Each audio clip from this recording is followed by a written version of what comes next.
No século V a.C., Atenas e Esparta, duas cidades gregas, degladiam-se e, claro, há mortes naturalmente, e Péricles, que por acaso até veio a morrer precisamente no início dessa guerra, mas nesta altura ele, sendo o chefe da cidade, faz uma oração fúnebre aos mortos nessa guerra. E ele decide fazer uma coisa um bocadinho diferente, porque em vez de enaltecer esses heróis da cidade, assim concretamente, enaltece a própria cidade e o sistema que regia a cidade de Atenas, da qual nós nos sentimos todos um pouco devedores, e tal como o Jorge Steiner diz naquele livro também da Ideia da Europa, e eu só vou ler alguns certos, diz assim, Tucídides, enfim, Péricles, mas nas palavras de Tucídides. Isto tem 2500 anos. Temos uma forma de governo que a nada se sente inferior às leis dos nossos vizinhos, mas, pelo contrário, é digna de ser imitada por eles. E chama-se democracia, não só porque é gerida segundo os interesses, não de poucos, mas da maioria, e também porque, segundo as leis, no que respeita a disputas individuais, todos os cidadãos são iguais. No que respeita ao prestígio pessoal, quando alguém se distingue em alguma coisa, não é preferido para honras públicas mais por posição de classe do que por mérito. Por outro lado, no que respeita à falta de riqueza pessoal, o cidadão que tem aptidão para servir a cidade nunca, por causa da sua condição humilde, é impedido de alcançar a dignidade merecida.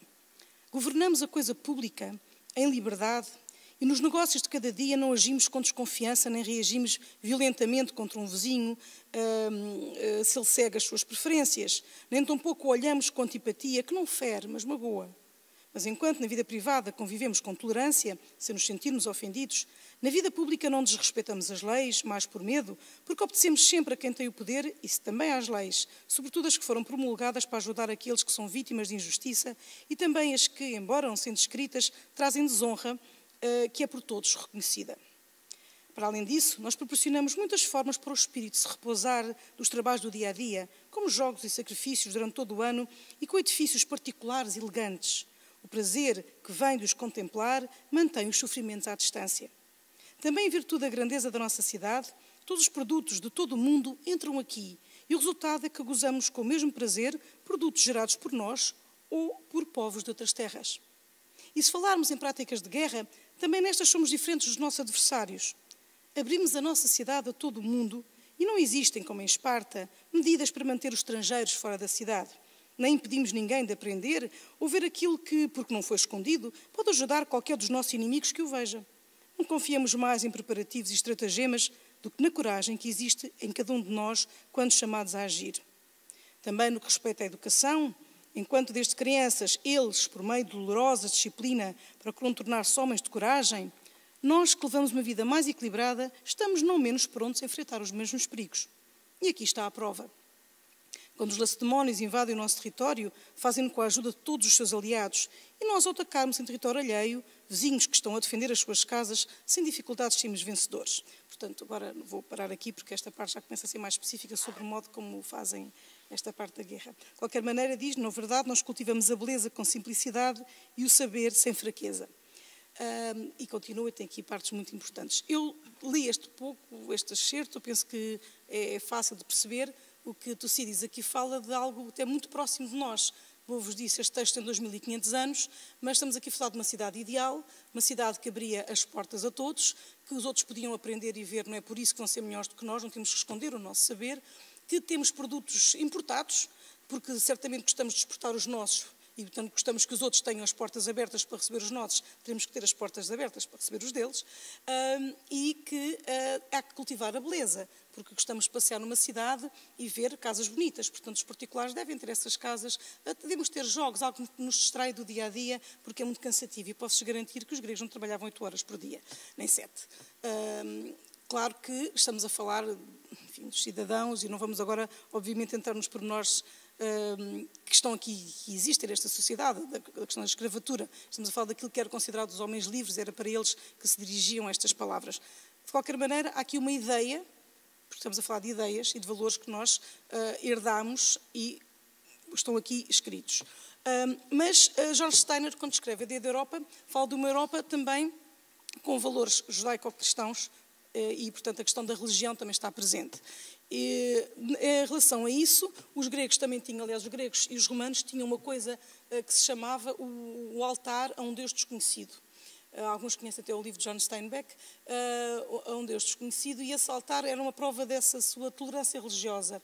Isto é, a existência de um altar a um Deus que não tinha nome significava que todos os deuses são bem-vindos, tal como as pessoas. Portanto, se houver algum Deus que chega à cidade, ele terá o seu altar. Portanto, ele estava ali vazio para um Deus que nós não sabemos quem é, possa ocupar.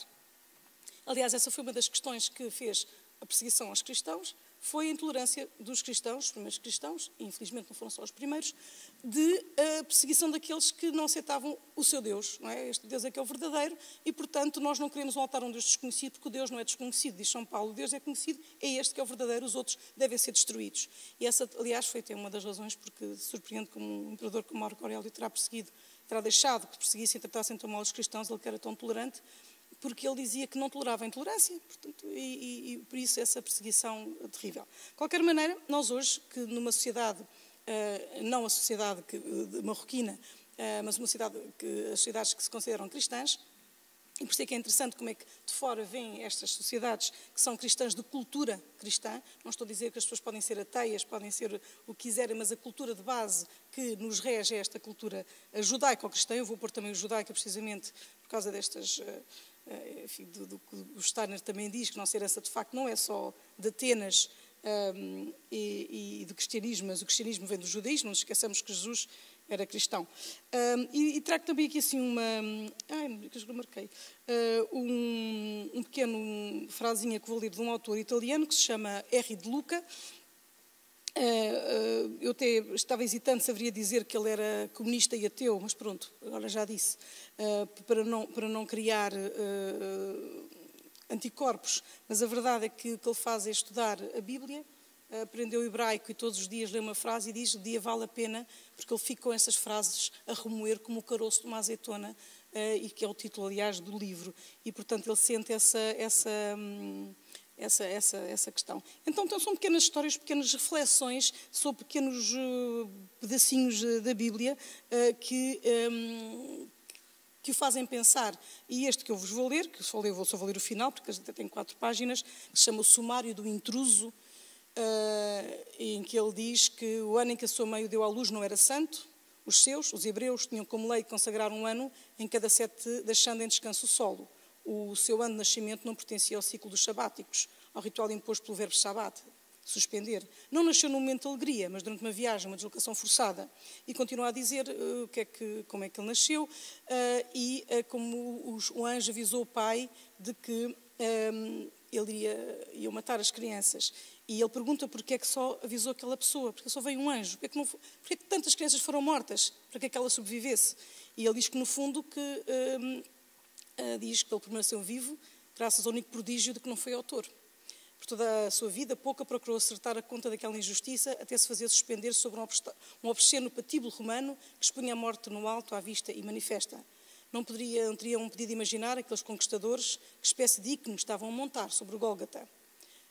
E depois, no final, diz assim: suou sangue, morreu com todo o corpo resistindo à morte, com nervos, sopro, febres, chagas e moscas, circundando a agonia. Ressuscitou por inteiro, carne, osso, e promessa de ser o primeiro dos que estão destinados à ressurreição.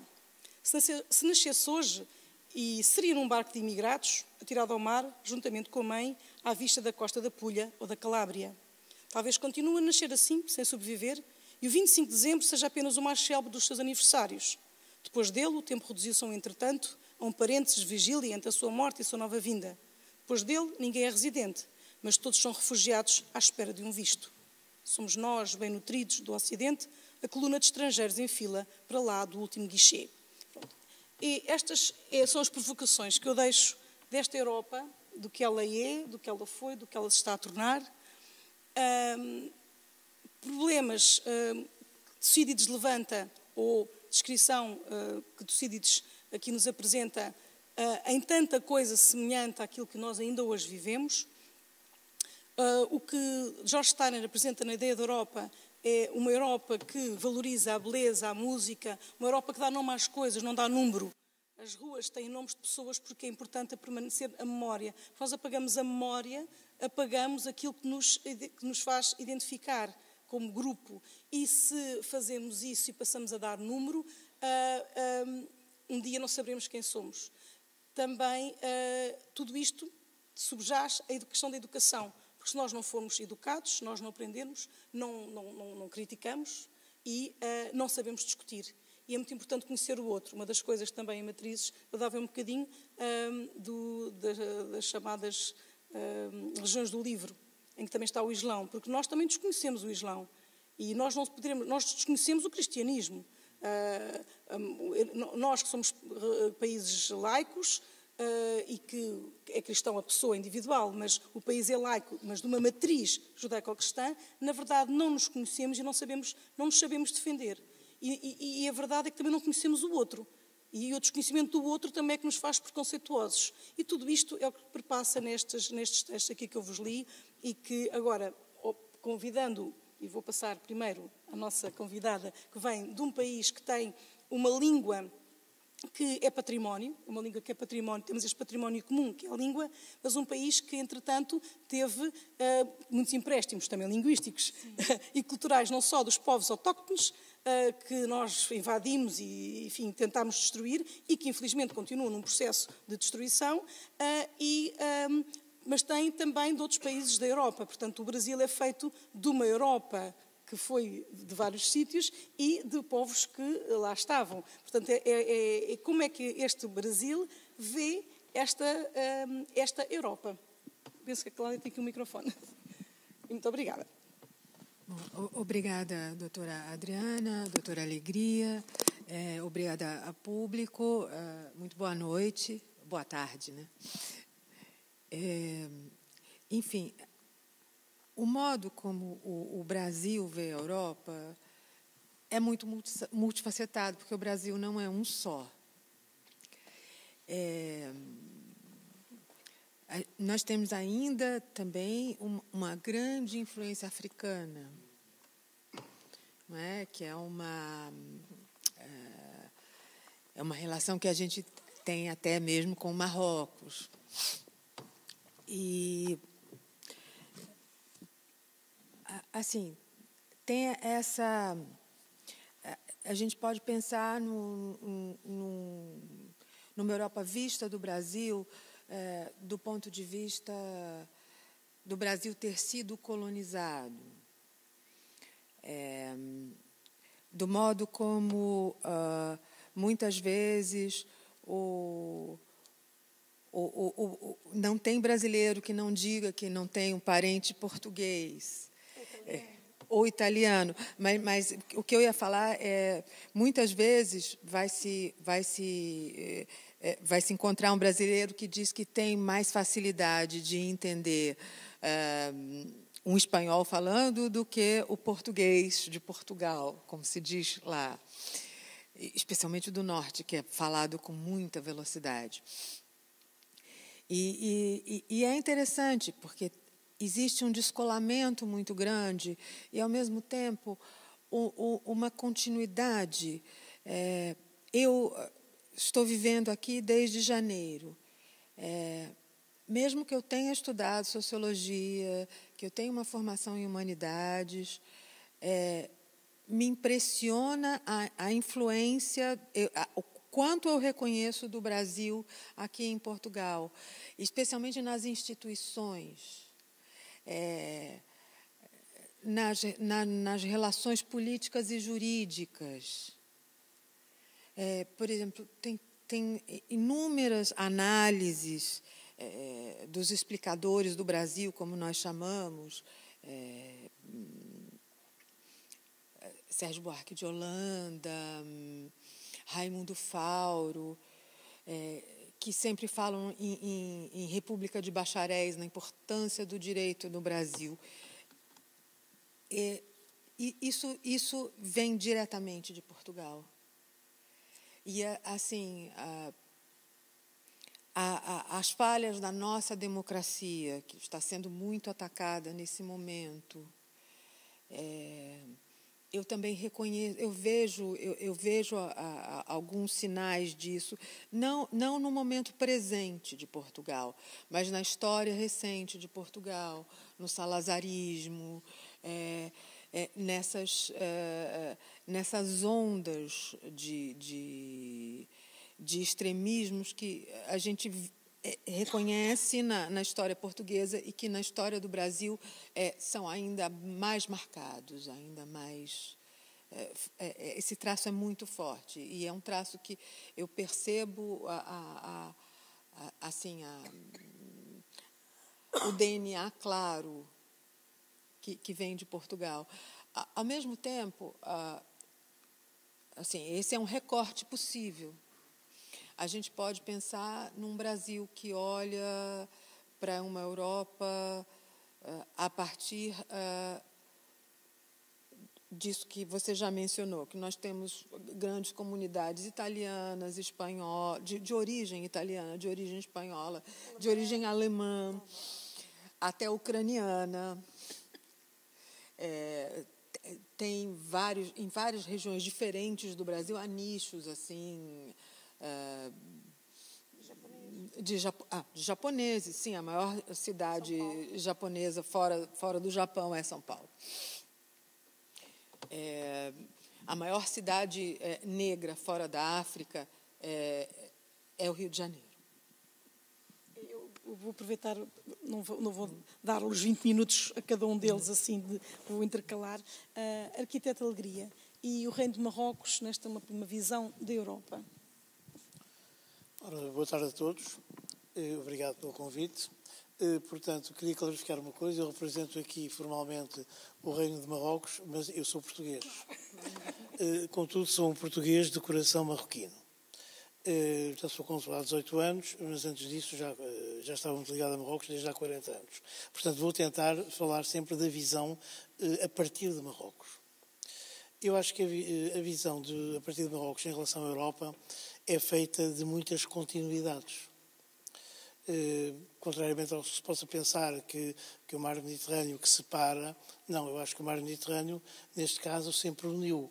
Este pequeno pátio, que é o mar Mediterrâneo, foi sempre um pátio de ligações, de afetos, de discussões, de guerras, mas sempre de reencontros. Dois exemplos. Na Antiguidade, Marrocos e Portugal eram províncias do Império Romano. Portanto, Marrocos fazia parte do Império Europeu Romano, na Antiguidade. Depois, posteriormente, os marroquinos viajaram até Portugal e estiveram cá 5 séculos. Posteriormente, os portugueses devolveram a visita e instalaram-se 200 anos nas cidades litorais de Marrocos, em todas elas. E só saíram da última no século XVIII, foi anteontem, é que se deixou Eljadida. E mais recentemente, no século XX, a Espanha e a França estabeleceram 2 protetorados efetivos e fortes sobre o território marroquino. Portanto, só em 1955 é que o atual Reino de Marrocos readquiriu a sua independência em relação a 2 potências europeias. Portanto, há uma continuidade política muito grande, independentemente de haver essa tal continuidade geográfica, que é em torno do mar Mediterrâneo. Eu também tenho outra visão, que é o deserto do Saara faz parte da Europa. E é o denominador comum da Europa. Eu tinha uma fotografia que infelizmente não conseguimos projetar, que é de vista de satélite, a Europa vista da África. E vê-se a Europa com a sua verdura, vê-se o azul do mar Mediterrâneo e depois vê-se essa mancha que vem desde o Egito até Marrocos, do deserto do Saara. É um denominador comum de tudo o que se passa no Mediterrâneo e que se passou no Mediterrâneo. Portanto, a visão, acho que, de vista de Marrocos, a Europa não é algo estranho. É algo com quem nós sempre convivemos, com quem tivemos alguns problemas, mas que faz parte da nossa matriz. Daí a incredulidade com que agora os jovens veem haver fronteiras e haver vistos que impedem de um cidadão marroquino viajar para a Europa, não impedindo um cidadão europeu de viajar a Marrocos. Portanto, isso é um aspecto que hoje em dia é forte, é contemporâneo e é triste. Em termos culturais, portanto, se esses séculos todos foram de convivência, é evidente que há muita coisa que é efetivo. Mesmo em relação a Sra. Diretora Regional falou há bocado da questão das religiões, e acho que é importante, porque o Islão não é tão diferente quanto parece, em relação ao cristianismo. Eu tive uma educação cristã, perdi a fé aos 20 anos, depois, quando aos 20 e tal, fui parar a Marrocos e fui estudar a arte e a arquitetura islâmica, tive que estudar o Islão.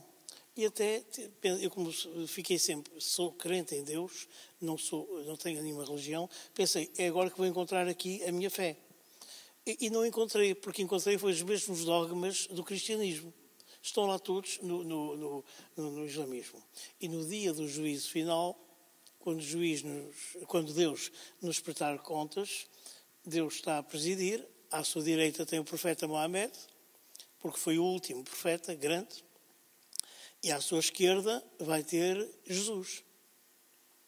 E em lugar de destaque... Os judeus concordarão consigo, mas... E em lugar de destaque vai estar a Virgem Maria, com poder de influência no julgamento de cada ser humano, e ela que, para os muçulmanos, foi concebida sendo virgem, coisa que nem os protestantes aceitam.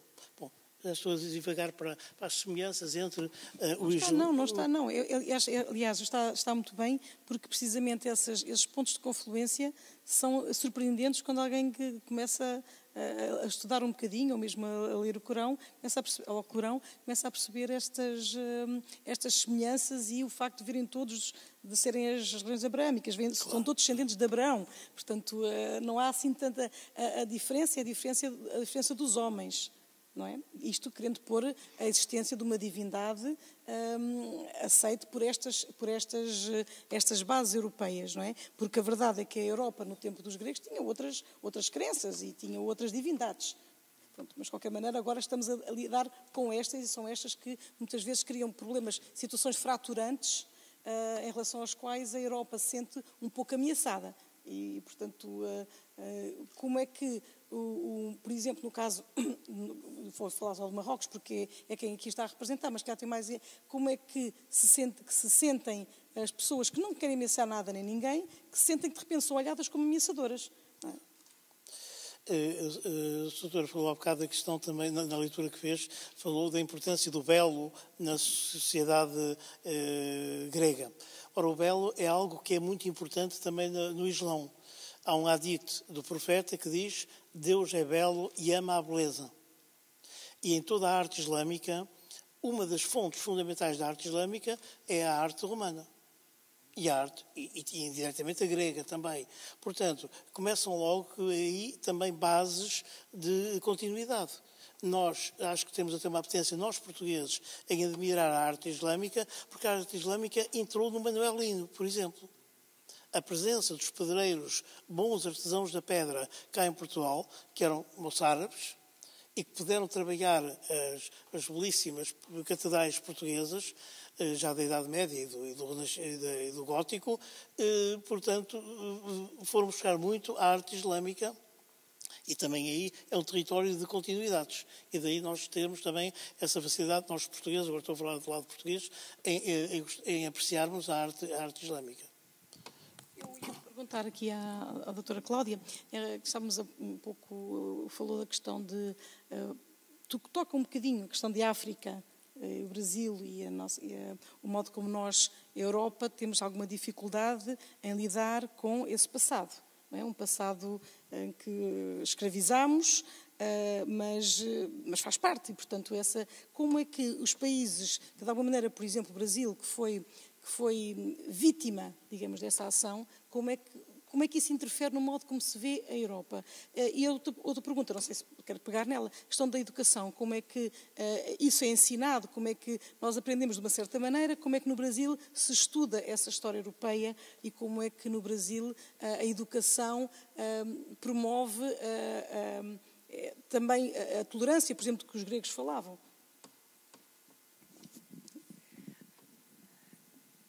Bem, quanto a isso, há vertentes e existe um confronto de ideias muito grande entre certa elite brasileira e boa parte da academia. O que acontece? Nós temos, sim,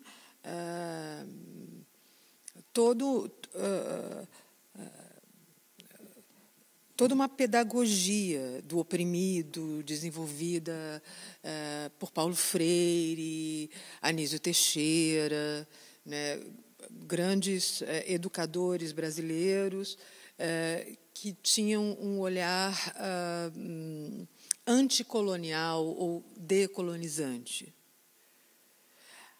Ao mesmo tempo, existe uma resistência a essas vertentes, a esses educadores que, enfim, ambos já morreram há muito tempo e ainda assim as ideias deles ainda são muito combatidas. Porque o Brasil vive esse embate, que eu acho que é muito comum nos países colonizados, né? Tem um Brasil que tem um Brasil que gosta de se ver europeu e tem aquele que procura resgatar outras origens, valorizar a cultura autóctone ou as culturas não hegemônicas, não dominantes. Porque o que acontece com a cultura europeia e americana, do nosso ponto de vista? Ela é uma cultura hegemônica, que não é necessariamente a cultura de todo o povo, né? Ela não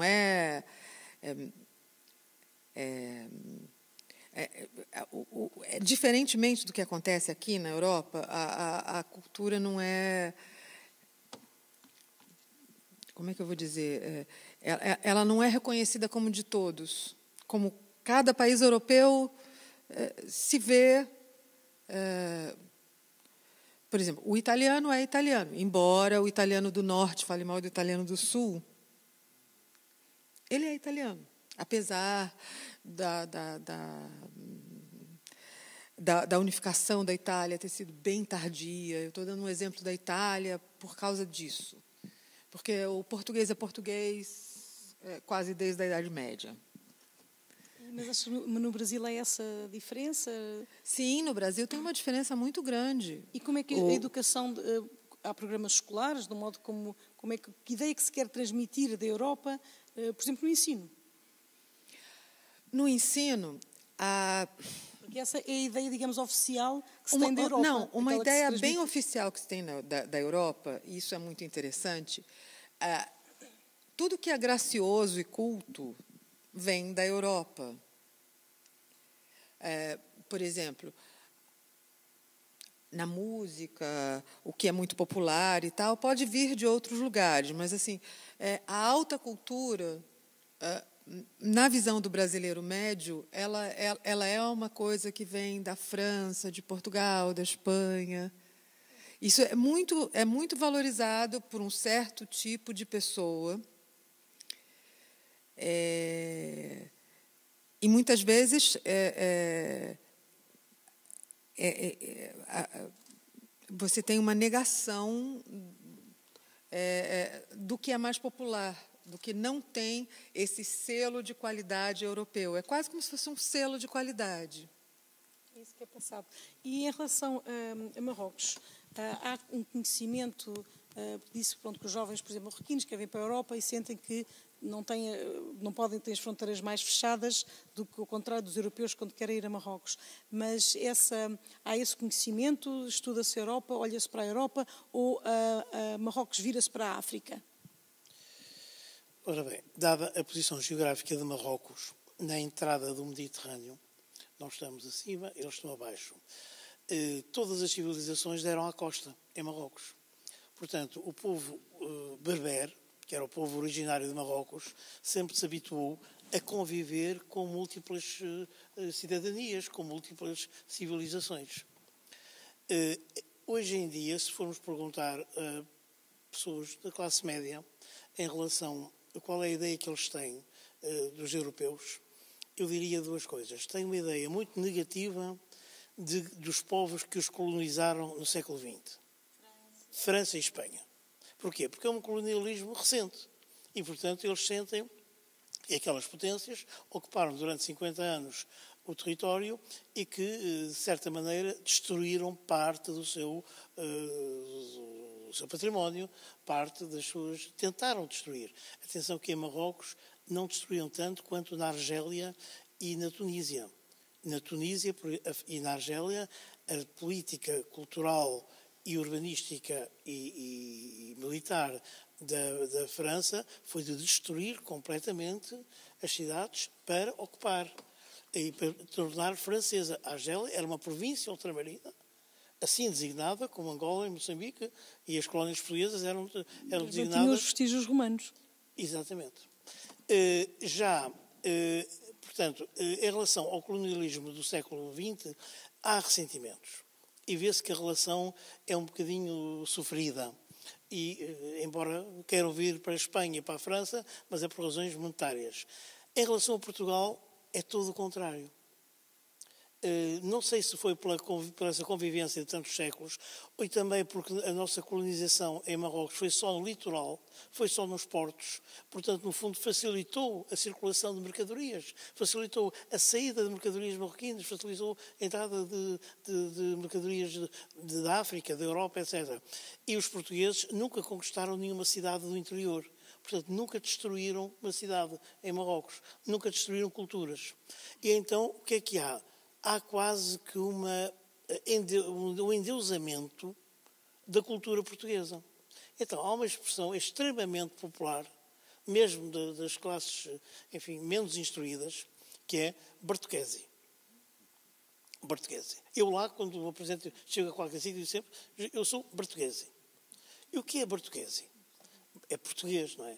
Bertuquesi sou português. Bertuquesi, no dialeto marroquino, é tudo o que é muito antigo, de origem desconhecida, forte, poderoso e honrado. É tudo que é de bom. Portanto, eles já esqueceram o que de mal os portugueses possam ter feito.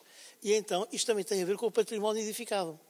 Porque nas cidades em que nós tivemos, mantêm-se as muralhas portuguesas, os castelos do mar portugueses, os fortes portugueses resistentes. O monumento mais fotografado até há pouco tempo era a cisterna de Mazagão, não é? E outros, em todo o litoral. Portanto, a referência que eles têm em relação aos portugueses é uma referência altamente positiva e honrada. E vão ao ponto de, no interior de Marrocos, no sul de Marrocos, já na região pré-saariana, quando há um muro, uma muralha mais resistente, é vendido aos turistas como isto foi dos portugueses. Foram os portugueses que fizeram este muro. Por isso é que ele está seguro e sólido. Em sítios onde os portugueses nunca estiveram. Ou antes. Podem ter estado numa situação até de escravos.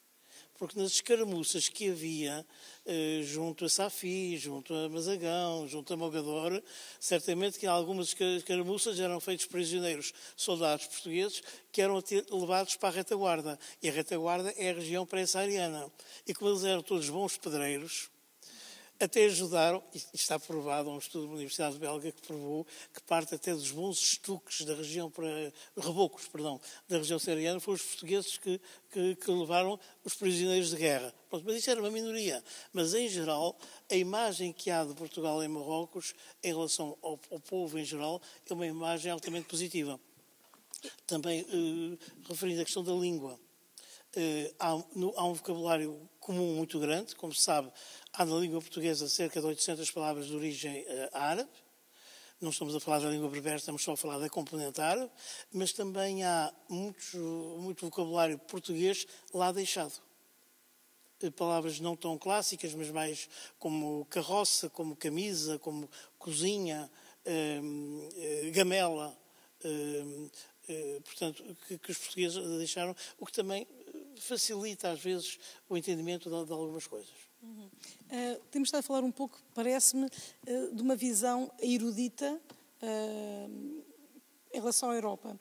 E está hoje, enfim, a generalizar-se na Europa movimentos populistas, movimentos que correspondem a preconceitos e ideias que as pessoas têm dentro da Europa e sobre o estrangeiro, sobre aquilo que está de fora. Como é que nos países que representam porque, como há pouco dizia, esta é uma ideia erudita da Europa, mas o povo, o que é que nós sabemos, que ideia têm as pessoas comuns, e não esses que conhecem e apreciam Villa-Lobos, etc., mas as pessoas comuns têm. A Europa é existe, pensam nela alguma vez, ou simplesmente é algo que nem sequer é assunto, nem sequer é uma preocupação, nem sequer olham para ela? E pergunto aos dois.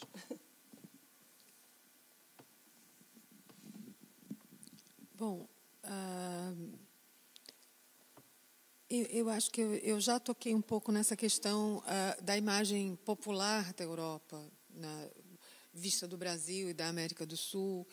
E, ao mesmo tempo que tem esse selo de qualidade de cultura, também tem a questão que é fundamental no nosso momento histórico, que é a questão do consumo, das marcas de luxo.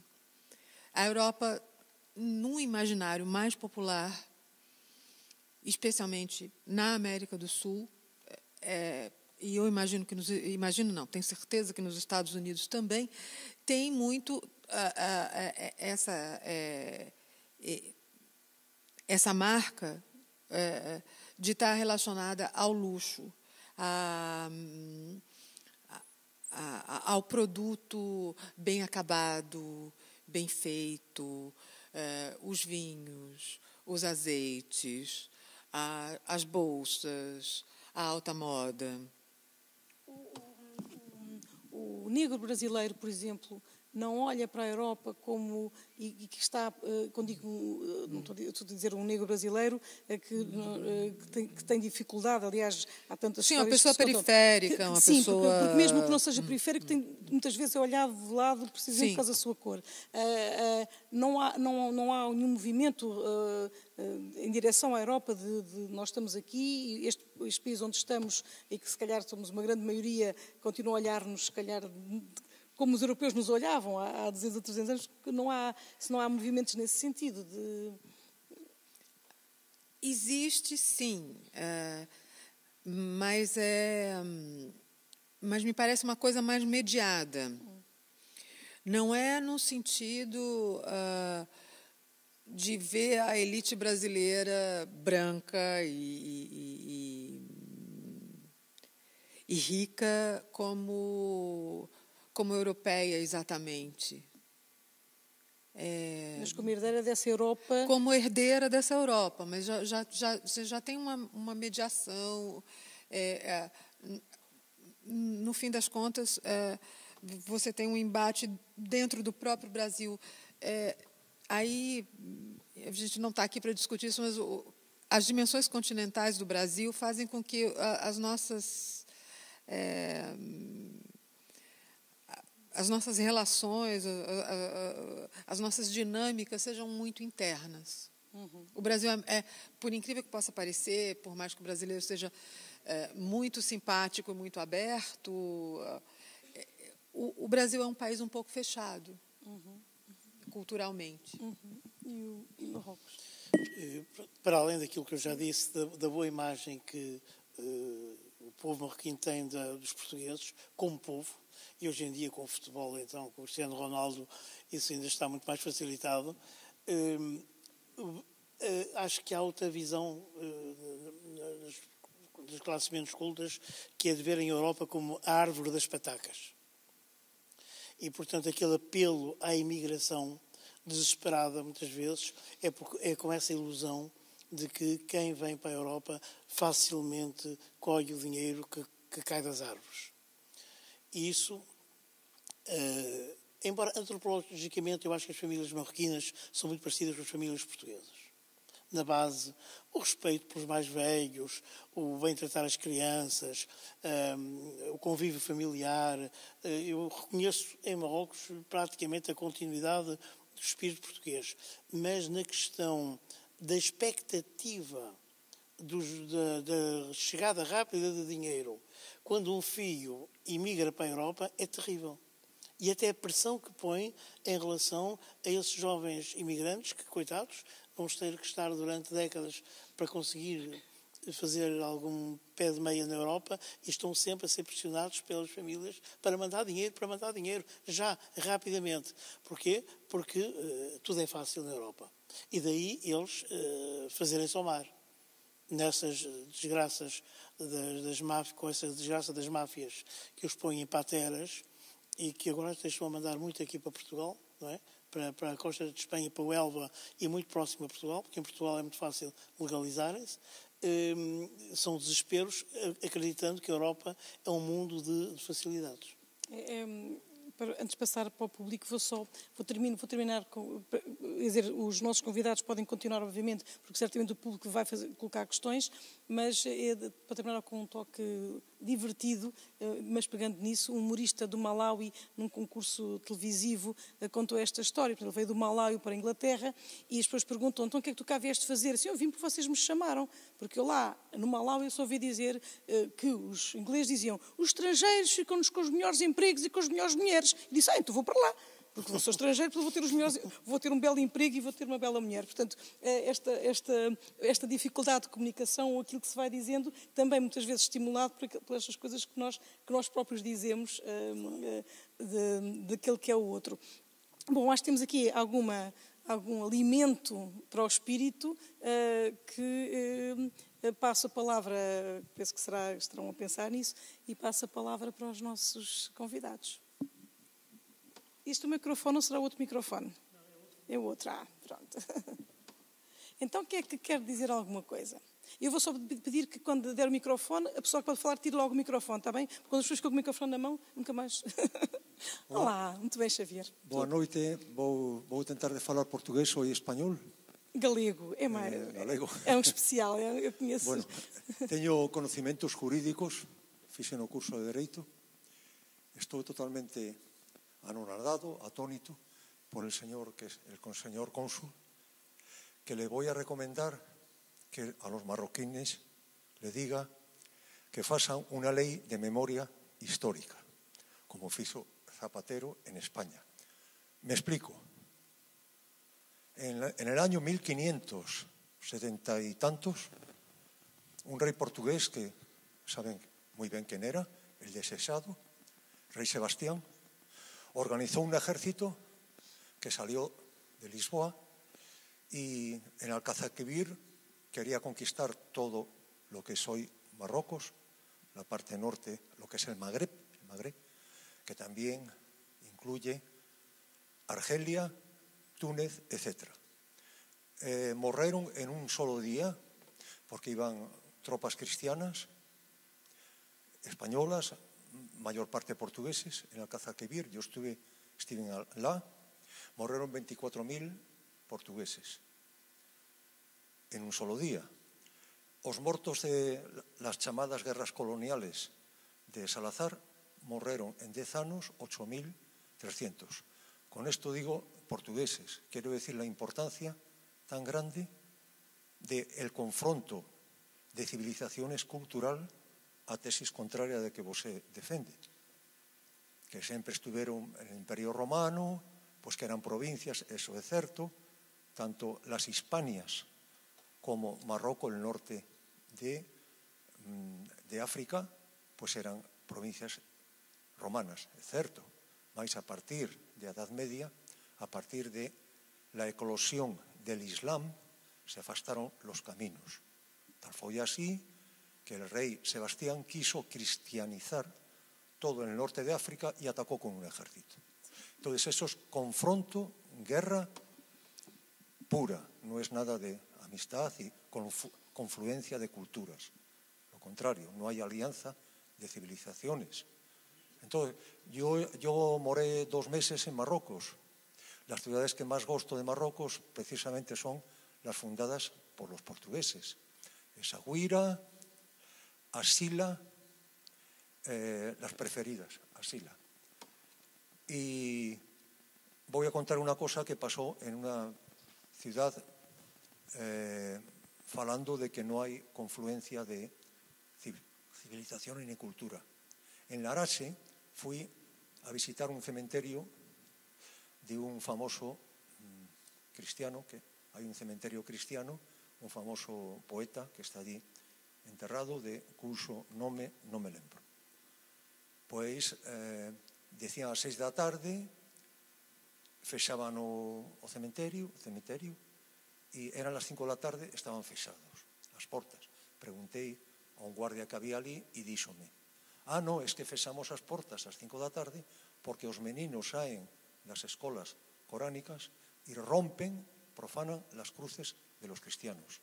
Isto é certo, invito que pasen por allí para que comproben esa historia. Queres fazer uma pergunta concreta, Javier? Sim. Alguma pergunta concreta ou é só um comentário? Não. É um comentário. Comentário é que este señor me sorprende. Sim. Que diga que hubo sempre boa vizinhanza, armonía de relaciones. El cónsul de Portugal. Y otra cosa, por último. No confunda usted, por favor, el estado colonial, el estatus colonial, jurídicamente tiene su significado y su importancia, con el estatus de protectorado. No quiero explicar a la gente la diferencia que hay, pero hay muchísima. No es lo mismo un colonato a nivel jurídico, estoy falando. Estoy falando de las Naciones Unidas, que un protectorado. Protectorado foi un mandato de la Sociedad de Naciones. Antes de existir la ONU, existía la Sociedad de Naciones.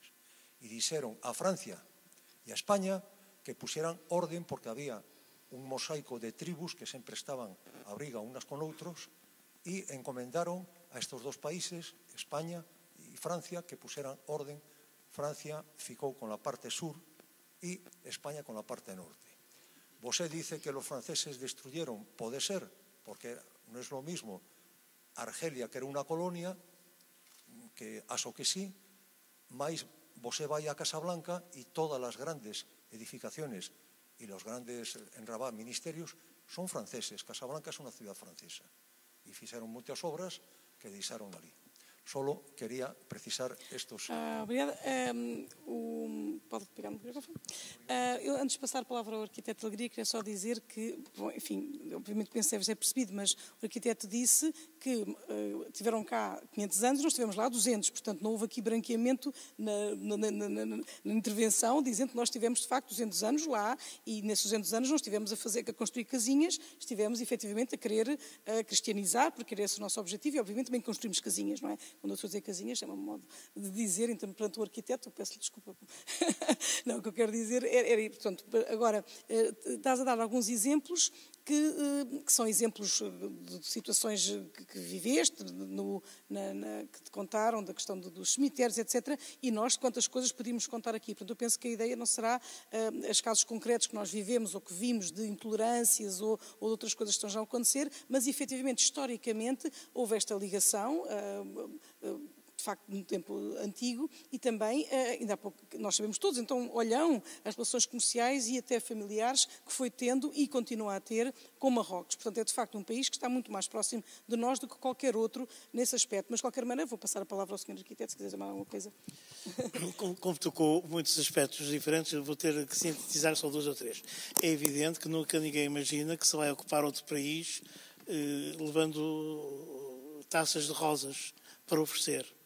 No entanto, o Dom Sebastião, coitado na sua juventude e no seu engano a que foi levado, levou 3.000 guitarras nas bagagens para cantarem as vitórias, porque tinham-lhe dito que, como disse um cronista dirigindo-se a ele, porque majestade ir tão longe, ir para a Índia, se aqui ao pé há mais Índias que a Índia e mais fáceis que ganhar.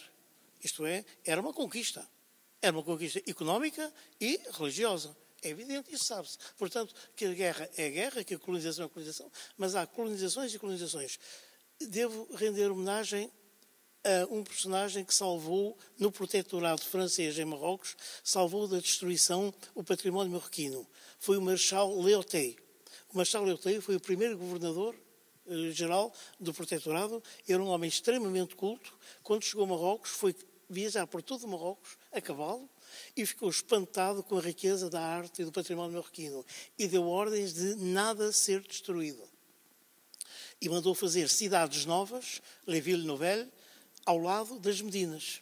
E as Medinas ficaram intactas, quase todas. Já não aconteceu a mesma coisa na Tunísia e não aconteceu nada disso na Argélia, que foram arrasadas as Medinas. Portanto, houve exceções. Mas se o protetorado espanhol e o francês fosse tão bom, não era necessária uma guerra para expulsar os espanhóis e os franceses. Como houve uma guerra marroquina e que foi ganha pelos marroquinos e que acabaram por as potências se renderem e terem que sair, mas não saíram de modo próprio, saíram à força. Portanto, aí também houve guerra para se libertarem do protetorado, que não era o Mar de Rosas. Muito obrigada. Mais alguém quer fazer alguma pergunta? Sim, arquiteto Cantinho. Muito obrigado. Estou a gostar imenso, acho que estou a aprender imenso também. Eu queria projetar no futuro e lembrar o projeto hispano-marroquino da ligação por túnel entre o Norte da África e a Europa. Acho esse projeto excepcional, portanto um cordão umbilical que vai amarrar historicamente a Mauritânia Tingitana, como era na época romana, à Espanha. E esse projeto liga 2 pontos, quer dizer, Gibraltar, que estão os ingleses também, e Ceuta, quer dizer, está lá próximo. E tudo isto implica uma visão que está aqui, ainda não apareceu explicada, mas já se vê pelas vossas intervenções, que é a Europa das regiões. Portanto, eu sou a favor de uma Europa das regiões. Regiões que são para além do próprio território continental europeu. Isto está plasmado na mensagem de Fernando Pessoa. Portanto, quando se explica o cotovelo direito, e lá está a Inglaterra, o grande problema atual, mas depois há um braço esquerdo que é Marrocos. As pessoas têm que interpretar o primeiro texto da mensagem de Fernando Pessoa, que é Marrocos, está ali plasmado, o braço esquerdo. E está olhando para o Brasil, para a América. Portanto, não tem fronteiras. Não é só o Saara que é a Europa, que é o limite sul da Europa. Porque as caravanas africanas já vinham no tempo dos romanos para abastecer os circos de Roma. Estou-me a lembrar do Lula da Silva a defender o projeto de ligação aérea, eu achei extraordinário, entre Luanda e o Rio de Janeiro, que é feito disso. Muito obrigado. A questão do túnel e a questão da ponta aérea, ligação aérea. O túnel é um projeto que tem andado, para além das prospecções, neste momento é um projeto que é para andar entre Tarifa e Ceuta e sem dúvida que vai facilitar muito e vai ligar ainda mais as duas regiões. Devo dizer que, por exemplo, ainda há poucos meses foi ligado um cabo elétrico entre Portugal e Marrocos que passa para a transferência de energia e que já está a funcionar. E nós aqui no Algarve continuamos a pedir a reabertura da linha marítima de Faro ou Portimão com Tanger, e é algo em que do lado marroquino as portas estão todas abertas para uma linha ou Faro-Tanger ou Portimão-Casablanca, e que seria mais uma forma de aproximar e também do ponto de vista estratégico, de haver uma comunicação de Portugal para Marrocos sem passar por Espanha. Porque, como se sabe, as relações entre Marrocos e Espanha têm sido muito oscilantes. Tanto são boas como têm passado momentos de tensão, como foi o caso da ilha de Perejil. Lembram-se que houve uma tensão militar ainda há cerca de 20 anos no governo do Aznar. E, portanto, se nós tivéssemos aqui ligação marítima de pessoas e mercadorias para Marrocos, seria excelente para Marrocos e também para a comunidade marroquina residente em Portugal e no norte de Espanha, na Galiza, que mais facilmente desciam ao Algarve e atravessavam as suas viagens de férias para Marrocos. Portanto, essas ligações são necessárias. Do ponto de vista aéreo, devo dizer que neste momento há vários voos diários entre Lisboa e Marrocos, entre Lisboa e Casablanca, entre Fez e outras cidades do Marrocos. Bom, sobre essa ideia do presidente Lula de fazer uma ponte aérea entre o Rio de Janeiro e Luanda, A gente ainda não tem... Já houve esse voo, e eu acho que era um voo semanal. Hoje em dia, nós não temos mais voo direto com Luanda, mas há coisas interessantes a serem ditas a respeito disso. Nós temos a comunidade dos países de língua portuguesa funcionando aqui com sede em Lisboa, uma série de prêmios e revistas literárias e um intercâmbio muito grande entre os escritores e os músicos dos países de língua portuguesa. A língua portuguesa agora foi reconhecida, tem um dia da língua portuguesa reconhecido pela Unesco, e uma informação que muita gente não sabe é que a língua portuguesa é a língua mais falada no hemisfério sul, na América do Sul e na África. É uma língua que tem muito peso, e esse intercâmbio tem aumentado muito, tem crescido. A literatura de língua portuguesa, seja ela africana, brasileira ou portuguesa, ela tem tido cada vez mais uma divulgação grande em outras línguas, tem sido muito traduzida. Sim, há prémios comuns, o Prémio Camões, são prémios que são dados... Sim, o Prêmio Oceanos agora, tem prêmios novos que estão estabelecidos há pouco tempo, e concursos, e revistas mesmo, que são grupos mesmo de pessoas, acadêmicos, das universidades, se interessando em fazer esse intercâmbio. Muito bem. Mais alguma pergunta?